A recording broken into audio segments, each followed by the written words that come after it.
यह सुनने में अविश्वसनीय लग सकता है, लेकिन बाइबल में लिखा है कि एक व्यक्ति 3 दिन तक मछली के पेट में जिंदा रहा। कैसे? चलिए जानते इस वीडियो में। जी हां, ये कोई कल्पना नहीं, बल्कि एक ऐतिहासिक घटना है जो बाइबल में दर्ज है। एक ऐसे नबी की जीवन घटना जिसने ईश्वर की बात टाल दी और फिर खुद को समुद्र की लहरों में डूबता हुआ पाया, और आखिरकार एक मछली के पेट में। आज हम बात करने जा रहे हैं एक ऐसे व्यक्ति की जिसने सोचा कि वह ईश्वर से बच सकता है, पर भूल गया कि ईश्वर से कोई नहीं छुप सकता। यह वही नबी है जिसे ईश्वर ने एक काम सौंपा, लेकिन उसने मुंह मोड़ लिया, और फिर जो हुआ वो किसी रोमांच से कम नहीं। बहुत समय पहले की बात है। इज़राइल देश में योना नाम का एक नबी रहता था। योना एक अच्छा आदमी था और परमेश्वर की बात मानता था। वह लोगों को परमेश्वर के बारे में बताता था और उनकी मदद करता था। एक दिन परमेश्वर ने योना से कहा, योना, मैं तुम्हें एक जरूरी काम देता हूं। तुम्हें नीनवे शहर जाना है। नीनवे बहुत बड़ा शहर था और वहां बहुत सारे लोग रहते थे, लेकिन ये लोग बहुत बुरे काम करते थे। परमेश्वर ने आगे कहा, नीनवे के लोग बहुत गलत काम कर रहे हैं। वे झूठ बोलते हैं, चोरी करते हैं और एक दूसरे को परेशान करते हैं। तुम जाकर उन्हें बताओ कि अगर वे अपने बुरे काम नहीं छोड़ेंगे तो मैं उनके शहर को नष्ट कर दूंगा। यह सुनकर योना बहुत परेशान हो गया। वह सोचने लगा, नीनवे के लोग इज़राइल के दुश्मन हैं। अगर मैं उन्हें चेतावनी दूंगा और वे मान जाएंगे तो परमेश्वर उन्हें माफ कर देगा, फिर वे हमारे ऊपर हमला कर सकते हैं। योना को यह काम पसंद नहीं आया। वह नहीं चाहता था कि नीनवे के लोगों को बचाया जाए, इसलिए उसने एक गलत फैसला लिया। वह सोचा, मैं परमेश्वर के आदेश से भाग जाऊंगा। मैं ऐसी जगह चला जाऊंगा जहां मुझे यह काम न करना पड़े। योना अपना सामान लेकर यप्पा बंदरगाह की तरफ चल पड़ा। यप्पा एक बड़ा बंदरगाह था जहां से जहाज अलग अलग जगहों पर जाते थे। वहां पहुंचकर योना ने देखा कि तरशीश जाने वाला एक जहाज तैयार खड़ा है। तरशीश बहुत दूर का शहर था, नीनवे से बिल्कुल उल्टी दिशा में।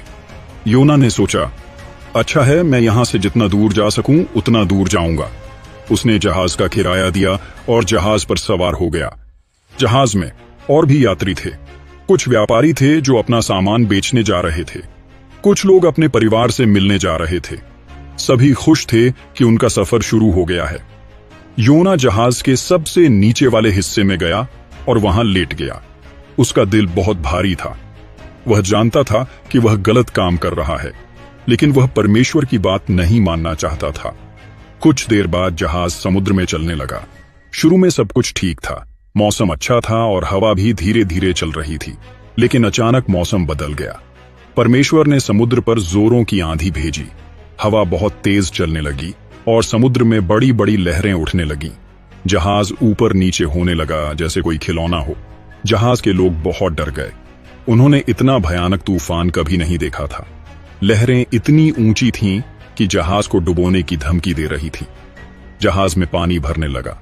सभी लोग अपने अपने देवताओं से प्रार्थना करने लगे। कोई किसी देवता को पुकार रहा था, कोई किसी को। सभी चाहते थे कि यह तूफान रुक जाए। जहाज का कप्तान बहुत परेशान था। उसने अपने आदमियों से कहा, जल्दी करो, जहाज से सारा भारी सामान समुद्र में फेंक दो, नहीं तो हम सब डूब जाएंगे। लोगों ने अपना कीमती सामान भी समुद्र में फेंकना शुरू कर दिया। व्यापारी अपना माल फेंकने लगे, यात्री अपने सामानों को समुद्र में फेंकने लगे। सभी की जान बचाना सबसे जरूरी था। इतने सारे शोर और परेशानी के बावजूद योना जहाज के नीचे गहरी नींद में सो रहा था। वह इतना परेशान था कि थकान के कारण सो गया था। कप्तान को याद आया कि एक आदमी नीचे आया था। वह दौड़कर नीचे गया और देखा कि योना सो रहा है। कप्तान ने योना को जगाया और कहा, अरे भाई, तुम कैसे सो रहे हो? उठो, तुम भी अपने देवता से प्रार्थना करो, शायद वह हमें बचा ले। योना उठा और ऊपर गया। उसने देखा कि तूफान कितना भयानक है। सब लोग बहुत डरे हुए थे, लेकिन योना जानता था कि यह तूफान उसकी वजह से आया है। जहाज के लोग एक दूसरे से कहने लगे, लगता है कि हम में से किसी ने कोई बहुत बुरा काम किया है, इसलिए यह तूफान आया है। हमें पता करना चाहिए कि दोषी कौन है। उस जमाने में लोग चिट्ठी डालकर फैसला करते थे। उन्होंने चिट्ठी डाली और चिट्ठी योना के नाम निकली। सभी की नजरें योना पर पड़ी। तब लोगों ने योना से पूछा, हमें अपना परिचय दो। तुम कहां से आए हो? तुम किस देश के निवासी हो? किस राष्ट्र के सदस्य हो? तुम्हारे कारण ही यह तूफान आया है ना? योना ने अपना सिर झुकाया। अब वह सच बताने के अलावा कुछ नहीं कर सकता था। उसने कहा, मैं एक इब्रानी हूं। मैं स्वर्ग के ईश्वर प्रभु पर श्रद्धा रखता हूं, जिसने आसमान और समुद्र को बनाया है। मैं अपने परमेश्वर के आदेश से भाग रहा हूं। यह सुनकर सभी लोग बहुत डर गए। वे समझ गए कि योना का परमेश्वर बहुत शक्तिशाली है। उन्होंने कहा, तुमने ऐसा क्यों किया? अब हमारा क्या होगा? तूफान और भी तेज होता जा रहा था। लहरें और भी ऊंची हो रही थीं। लोगों ने योना से पूछा, बताओ, हम क्या करें? कैसे यह तूफान रुकेगा? योना का दिल बहुत भारी था। वह जानता था कि यह सब उसकी गलती है। इन मासूम लोगों को उसके कारण मरना नहीं चाहिए। उसने कहा, मुझे उठाकर समुद्र में फेंक दो, तब यह तूफान रुक जाएगा। यह तूफान मेरे कारण आया है। लोग यह सुनकर और भी परेशान हो गए, क्योंकि वे अच्छे दिल के लोग थे और किसी को मारना नहीं चाहते थे। उन्होंने कहा, नहीं भाई, हम तुम्हें समुद्र में नहीं फेंकेंगे। हम कोशिश करते हैं कि जहाज को किनारे ले जाएं। उन्होंने बहुत कोशिश की। वे जोर जोर से पतवार चलाने लगे, लेकिन तूफान इतना तेज था कि वे कुछ नहीं कर सके। जहाज किनारे की तरफ जाने के बजाय समुद्र में और भी अंदर चला गया। अब उनके पास कोई और रास्ता नहीं था।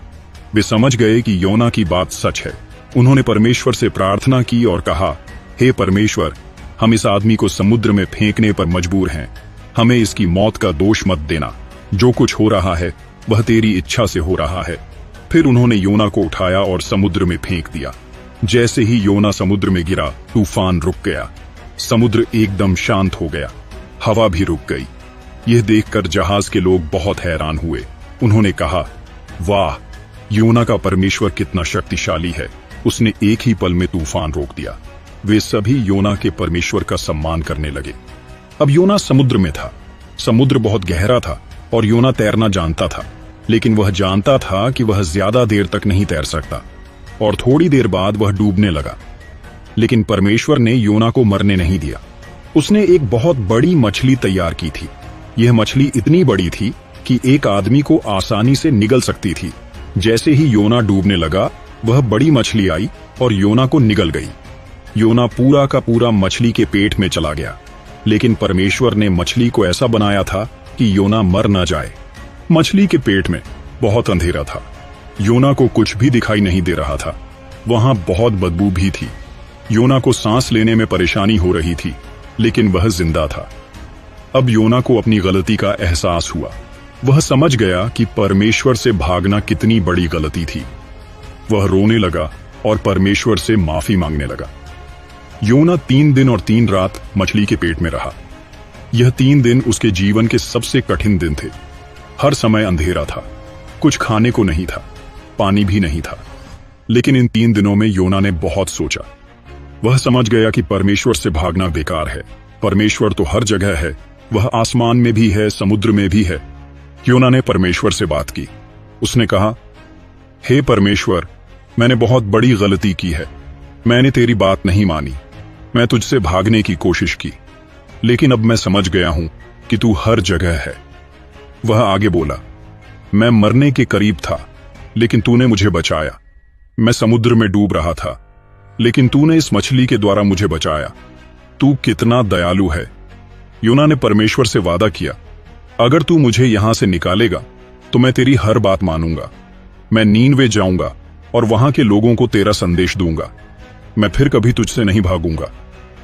3 दिन बाद परमेश्वर ने मछली को आदेश दिया। मछली समुद्र के किनारे आई और योना को उगल दिया। योना फिर से सूखी जमीन पर आ गया। योना खुशी से रो पड़ा। उसे लगा जैसे वह दोबारा जन्मा हो। उसने परमेश्वर का धन्यवाद किया। वह जानता था कि परमेश्वर ने उसे दूसरा मौका दिया है। अब परमेश्वर ने फिर से योना से कहा, योना, उठो और नीनवे जाओ। जो बात मैंने तुम्हें पहले कही थी, वही बात वहां जाकर कहो। इस बार योना ने तुरंत हां कहा।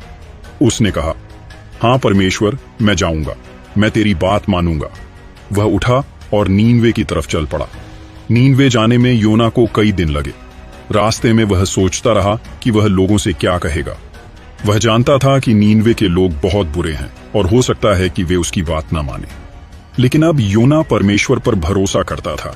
उसने सोचा, मैं सिर्फ परमेश्वर का संदेश दूंगा। जो होगा परमेश्वर की मर्जी से होगा।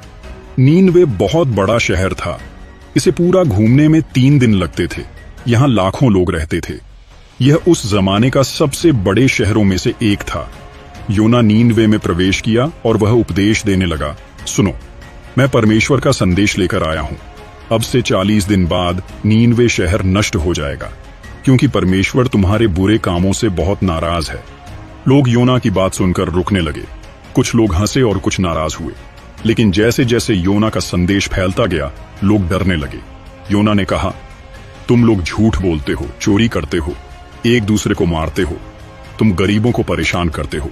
परमेश्वर यह सब देख रहा है। अगर तुम अपने बुरे काम नहीं छोड़ोगे तो परमेश्वर तुम्हें सजा देगा। नीनवे के राजा भी योना की बात सुनी। राजा बहुत समझदार था। उसने सोचा, यह आदमी इतनी हिम्मत के साथ हमारे शहर में आया है, जरूर इसके परमेश्वर में बहुत ताकत है। राजा ने अपने सलाहकारों से पूछा, तुम लोग क्या सोचते हो, क्या यह आदमी सच कह रहा है? सलाहकारों ने कहा, महाराज, हो सकता है कि यह सच हो, हमें सावधान रहना चाहिए। राजा ने फैसला लिया। उसने अपना महंगा कपड़ा उतारा और मोटा कपड़ा पहना, फिर राख पर बैठ गया, यह दिखाने के लिए कि वह अपने पापों के लिए दुखी है। राजा ने अपने शहर में एक आदेश जारी किया। उसने कहा, सुनो सभी लोगों, आज से सभी लोग अपने बुरे काम छोड़ दें। सभी लोग मोटे कपड़े पहने, कोई भी खाना न खाए, सभी लोग परमेश्वर से माफी मांगे। राजा ने यह भी कहा, जानवरों को भी कुछ न खिलाएं, सभी लोग परमेश्वर से प्रार्थना करें, शायद परमेश्वर हमें माफ कर दे। राजा के आदेश से पूरे शहर में बदलाव आ गया। छोटे से लेकर बड़े सभी लोग अपने बुरे काम छोड़ने लगे। जो लोग चोरी करते थे, उन्होंने चोरी करना बंद कर दिया। जो लोग झूठ बोलते थे, उन्होंने सच बोलना शुरू किया। लोग अपने गलत कामों के लिए रोने लगे। वे परमेश्वर से कहने लगे, हे परमेश्वर, हमने बहुत बुरे काम किए हैं, हम गलत रास्ते पर चले गए थे, कृपया हमें माफ कर दें। अमीर लोगों ने गरीबों की मदद करना शुरू किया। जिन लोगों ने किसी का सामान चुराया था, उन्होंने वापस कर दिया। जो लोग एक दूसरे से लड़ते थे, उन्होंने माफी मांगी। पूरे शहर में शांति छा गई। कोई भी बुरा काम नहीं कर रहा था। सभी लोग अच्छे बन गए थे। यह देखकर योना को भी खुशी हुई। परमेश्वर ने देखा कि नीनवे के लोग सच में बदल गए हैं। वे अपने बुरे कामों से दुखी हैं और अच्छे बनना चाहते हैं। परमेश्वर का दिल भी पिघल गया। परमेश्वर ने सोचा, मैं इन लोगों को सजा देने के लिए तैयार था, लेकिन अब ये लोग बदल गए हैं, ये अच्छे बन गए हैं, मैं इन्हें माफ कर दूंगा। 40 दिन बीत गए, लेकिन नीनवे का कुछ नहीं बिगड़ा। परमेश्वर ने अपना फैसला बदल दिया। उसने शहर को नष्ट नहीं किया। नीनवे के लोग बच गए। लोग बहुत खुश हुए। वे समझ गए कि परमेश्वर कितना दयालु है। उन्होंने परमेश्वर का धन्यवाद किया और कहा, हमारे परमेश्वर कितने अच्छे हैं, उन्होंने हमें माफ कर दिया। लेकिन योना इस बात से खुश नहीं था। वह नाराज हो गया। उसने सोचा, मैं पहले से ही जानता था कि ऐसा होगा। परमेश्वर बहुत दयालु है, वह जल्दी माफ कर देता है, इसीलिए मैं नीनवे नहीं आना चाहता था। योना ने परमेश्वर से कहा, हे परमेश्वर, मैं जानता था कि तू इन लोगों को माफ कर देगा। ये लोग इस्राएल के दुश्मन हैं। अब ये बच गए हैं। मैं बहुत परेशान हूं, मुझे मार डाल, मैं जीना नहीं चाहता। परमेश्वर ने योना से कहा, योना, तुम्हें नाराज होने की जरूरत नहीं है। क्या तुम्हें लगता है कि तुम्हारा गुस्सा सही है? योना कुछ नहीं बोला। वह शहर से बाहर चला गया और एक टीले पर बैठ गया। वह देखना चाहता था कि शहर का क्या होगा। परमेश्वर ने योना पर दया की। उसने एक पेड़ उगाया जो बहुत जल्दी बड़ा हो गया। यह पेड़ योना के ऊपर छाया देने लगा। धूप बहुत तेज थी और योना को बहुत गर्मी लग रही थी। पेड़ की छाया से उसे आराम मिला। योना को पेड़ से बहुत खुशी हुई। वह सोचने लगा, कम से कम यह पेड़ तो मेरे काम आया। वह पेड़ की छाया में आराम से बैठा रहा। लेकिन अगले दिन परमेश्वर ने एक कीड़े को पेड़ काटने का आदेश दिया और वह पेड़ सूख गई। योना के ऊपर से छाया चली गई। फिर परमेश्वर ने तेज धूप और गर्म हवा भेजी। योना को बहुत गर्मी लगने लगी। वह बेहोश होने लगा। उसने फिर से कहा, मुझे मार डाल, मैं जीना नहीं चाहता। परमेश्वर ने योना से कहा, योना, तुम उस पेड़ के लिए इतने परेशान हो। तुमने उसके लिए कोई परिश्रम नहीं किया, तुमने उसे नहीं उगाया। वह एक रात में उग गई और एक रात में नष्ट हो गई।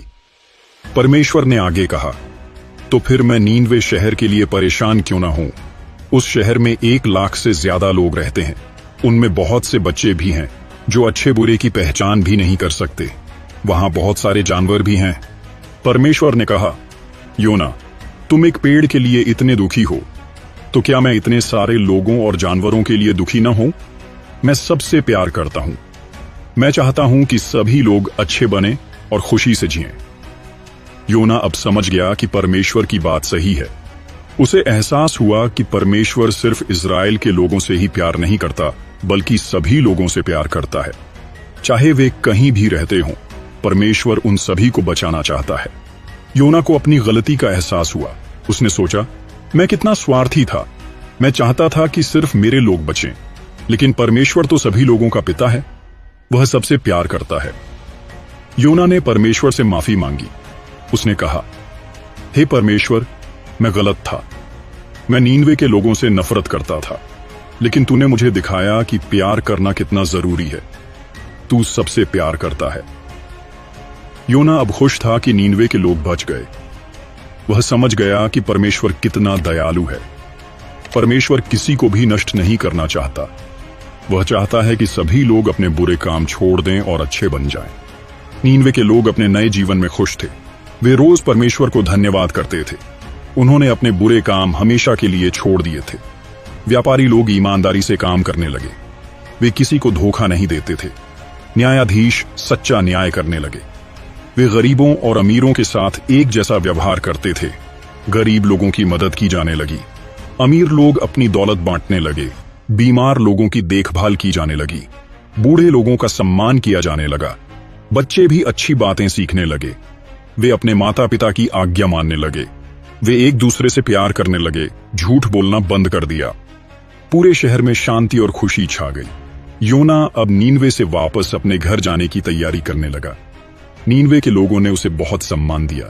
वे कहने लगे, योना, तुम्हारे कारण हमारी जान बची है। तुम्हारे कारण हमें सच्चा रास्ता मिला है। राजा योना से बहुत खुश हुआ और कहा, योना, तुम हमारे लिए परमेश्वर का दूत बनकर आए हो। हम तुम्हें सोना, चांदी और कीमती कपड़े देना चाहते हैं। लेकिन योना ने कहा, मुझे कुछ नहीं चाहिए। मैं तो सिर्फ परमेश्वर का संदेश लेकर आया था। अब मेरा काम पूरा हो गया है। आप लोग परमेश्वर की बात मानते रहिए। योना ने लोगों से कहा, याद रखिए, परमेश्वर हमेशा आप लोगों को देख रहा है। आप अच्छे काम करते रहिए, बुरे काम मत करिए, एक दूसरे से प्यार करिए। योना ने नीनवे से विदा ली और अपने घर का रास्ता पकड़ा। रास्ते में वह बहुत सी बातें सोचता रहा। उसे लगा कि उसने बहुत कुछ सीखा है। वह सोच रहा था, मैं कितना गलत था। मैं सिर्फ अपने लोगों के बारे में सोचता रहा, लेकिन परमेश्वर तो सभी लोगों से प्यार करता है। मैंने परमेश्वर से भागने की कोशिश की, लेकिन परमेश्वर तो हर जगह है। योना ने सोचा, मछली के पेट में बिताए गए 3 दिन मेरे